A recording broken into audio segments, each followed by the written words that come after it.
On April 8th, Xi Jinping rushed to the National Defense University. Facing a room packed with high-ranking PLA generals, he slammed the table, doubling down on the absolute necessity of legal discipline, clear-cut rules, and instilling a sense of fear. It didn't look like a head of state giving a directive. It felt more like a mob boss sensing a mutiny. He scrambled everyone together just to throw his weight around and send a message. Don't forget who's in charge here. Today, I've got 3 major stories I want to share with all of you. First, Xi's grip on the military is starting to slip. His inner circle is crumbling, and the top brass are beginning to distance themselves. His titles are now nothing more than empty honors. His golden era has been swallowed by history. Second, Trump's aggressive maneuvers in the Middle East are once again shifting the global power map, signaling a move by the US to reclaim absolute dominance in the region. All of Xi's calculated plans and grand strategies are now falling apart, evaporating into thin air without a trace. Third, Iran has started charging transit fees in the Strait of Hormuz. But here's the kicker. They're only accepting payments in yuan. This move has effectively dragged the CCP, who's been playing it safe and stoking the fire from the shadows, straight into the hot seat, under the blinding glare of the spotlight. Let's break these down one by one.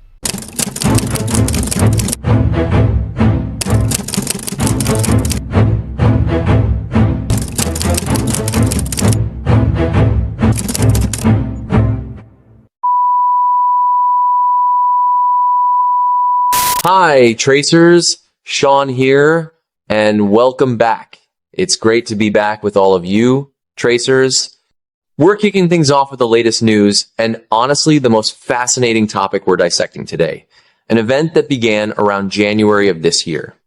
It's a phenomenon unfolding in international waters, yet the tremors are being felt all the way in the halls of Zhongnanhai. Let's dive in, because you never know how deep this hole goes. Iran's grip on the Strait of Hormuz is tightening by the day. They aren't just ramping up military patrols, they've actually had the audacity to set up a toll booth of sorts right at the entrance of the strait. Any ship looking for safe passage now has to cough up a grease payment of $2 million. But what exactly is the Strait of Hormuz? This area is the world's most critical energy artery. Just imagine, every single day, roughly 17 to 20 million barrels of oil flow through this narrow passage. From the oil sector alone, the annual trade value has already blown past the $4 trillion mark. And then there's natural gas. 20% of the world's global trade has to pass through here. Whoever controls this route essentially holds the world's energy pulse in their hands. Now here's the kicker. What is Iran demanding for this transit fee? Yuan. The shipping authority media, Lloyd's List, has already confirmed this. At least one cargo ship has already coughed up a $2 million protection fee in yuan just to guarantee safe passage. On Iran's terms, this fee can only be paid in yuan, Iranian toman, or stable coins. Dollars? Don't even dream about it. And keep in mind, these are just the cases that are starting to be reported now. But the direction of Iran's policy is crystal clear. The real question is, why is Iran being this bold? She, Helen, an economics professor at Monash University, breaks it down into 3 levels. First, Iran literally cannot accept payments in dollars.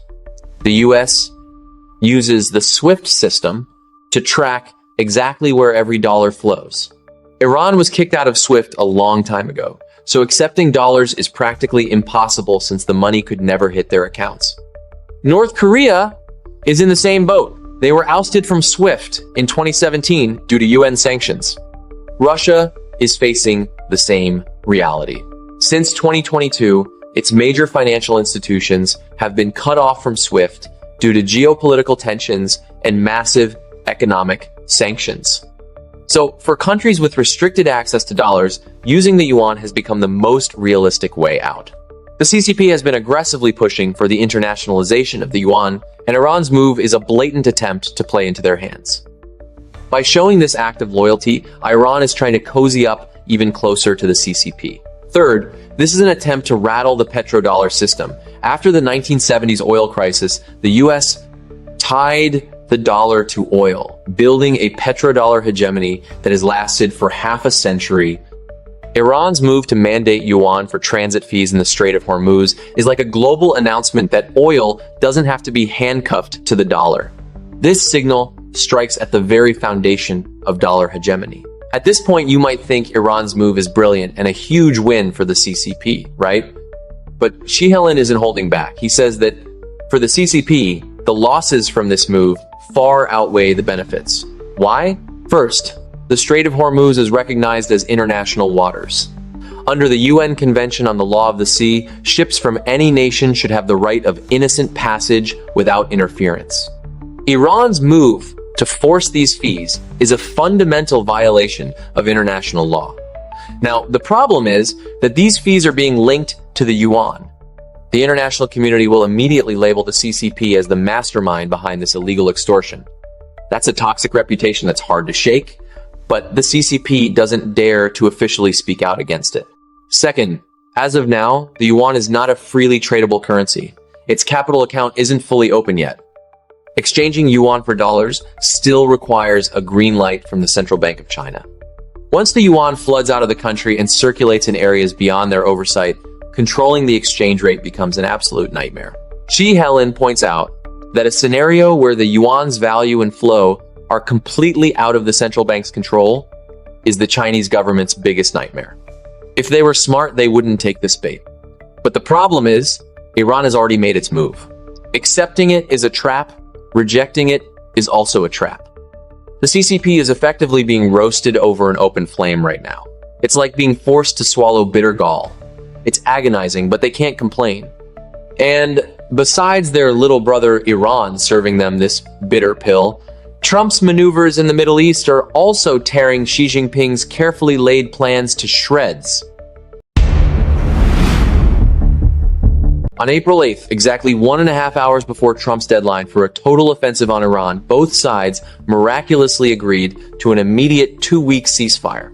Trump was quick to claim on social media that this ceasefire is a testament to his influence on global peace, a move he's calling the dawn of a new era in the Middle East.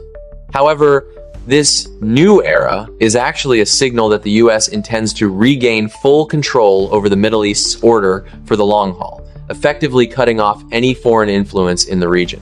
So, what does this mean for Xi Jinping? Back in 2021, the CCP and Iran signed a 25-year cooperation agreement rumored to be worth a staggering $400 billion US. That deal covers everything from oil and infrastructure to military cooperation. Xi's long-term strategy was actually quite calculated. Capitalize on the gap left by the US, pulling back from the Middle East to cement China's economic footprint.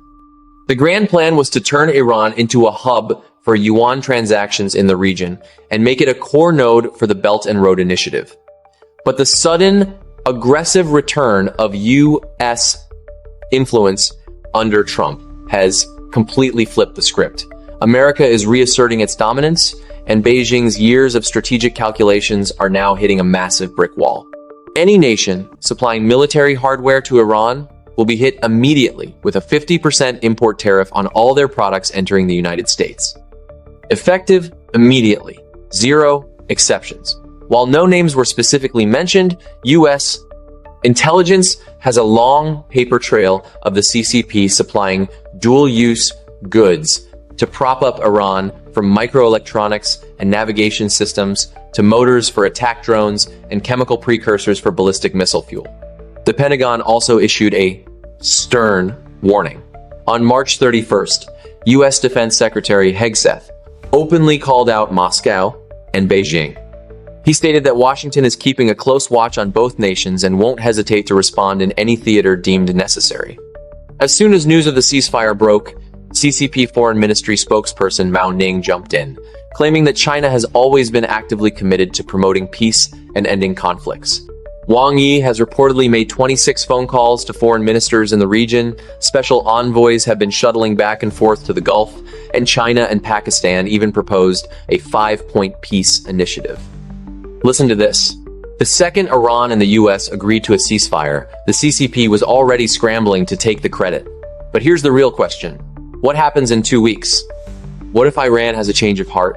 and things heat up again. And who is actually pulling the strings here? Can the CCP, who just tried to play the peace hero, really wash their hands of it if things go south? Trump's maneuvers in the Middle East are a brutal reality check for Beijing's diplomacy. On one hand, China wants to be seen as a global mediator, but their quick claims of credit could easily backfire if this ceasefire doesn't hold. Tracers, when both the US and China are claiming credit for peace in the Middle East, who do you think is actually telling the truth? Let me know your thoughts in the comments. 1. The CCP truly played a vital role as a mediator in these negotiations. 2. This is just part of Trump's strategic labyrinth, and the CCP walked right into the trap. 3. It's all about ego. Trump doesn't take the CCP's mediation seriously at all. 4. A 2-week ceasefire is too short. The truth will come out if they start fighting again. Amidst the tightening grip of increasingly complex international turmoil, Xi Jinping is also facing massive challenges at home. On that very same day, April 8th, the Xinhua news agency dropped a major update. The inaugural session of the high-level cadre training for the People's Liberation Army (PLA) officially opened at the National Defense University. Jiang Shengmin, vice chairman of the Central Military Commission, presided over the event, with Xi Jinping himself stepping in to deliver direct instructions.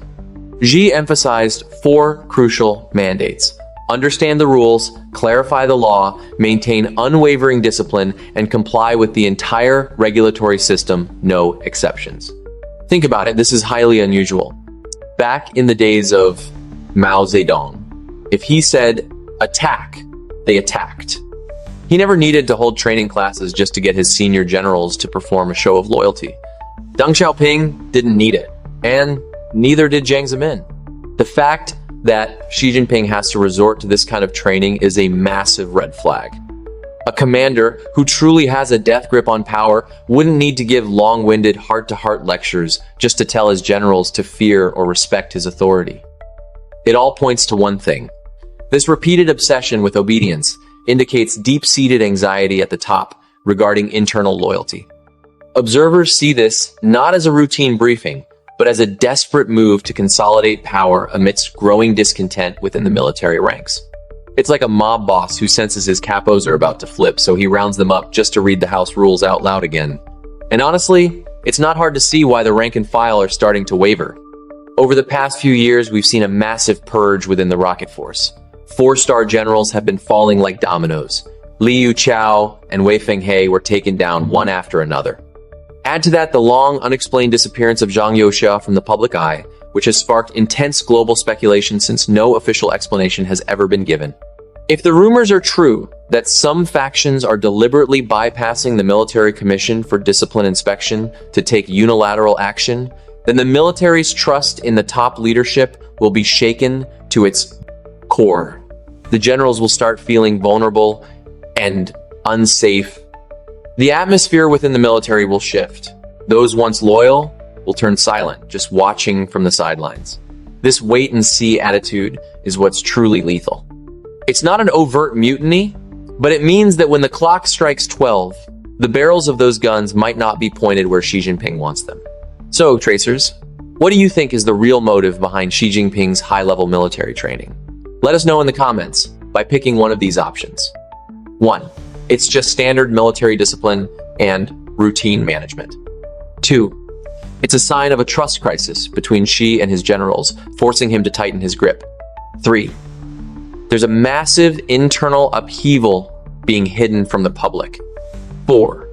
It's a psychological play to prep the military elite before a major conflict or policy shift.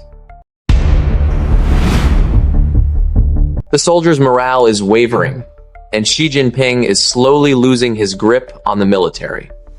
Is this just a political show to flex his muscles to the world while bolstering his image at home?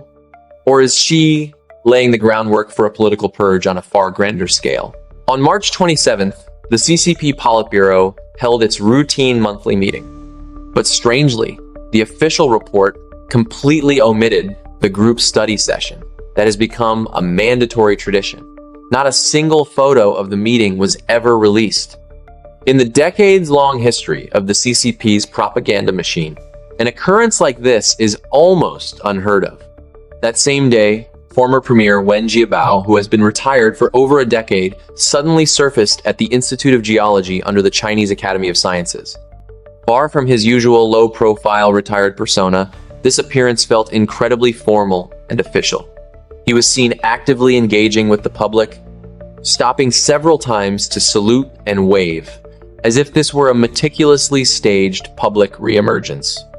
But the real shocker was the convoy that escorted Wen Jiabao's departure.